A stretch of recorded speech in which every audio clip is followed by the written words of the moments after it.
ஆசை, இச்சை, விருப்பம், பேரவா இவை அனைத்தும் மனிதனை வேரோடு சாய்க்க வல்லவை, சக்தி வாய்ந்தவை.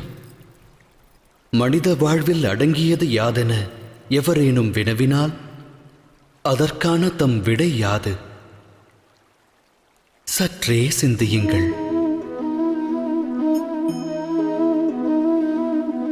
ஆழ்மனதிடம் இவ்வினா எழுப்பினால் அது அட்சர லட்சணமாய் கூறும் ஆசை என்று.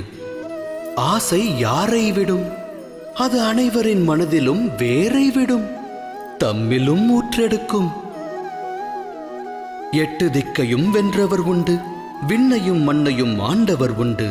ஆனால் ஆசை வென்றவர் அண்டத்தில் இல்லை. ஆசையெனும் மோகத்தை தேடுவதன் மூலம் அனைவரும் அலைவர் அல்லும் பகலும். எனினும் மோகம் என்னும் அக்கூட்டில்தான் ஞானமும் வாசம் செய்கின்றது.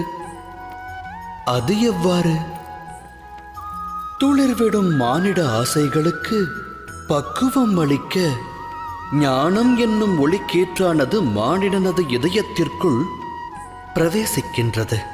இது மானிட ஆசைகளை எடுத்துரைக்கும் கதையல்ல. இச்சை கொண்ட மனதால் ஒருவர் வாழ்வில் உயர்வு தாழ்வு அடைந்த கதையும் அல்ல. இக்கதையானது இச்சை என்னும் கர்ப்பத்திலிருந்து உதித்தெழுந்த ஞானக் கதை.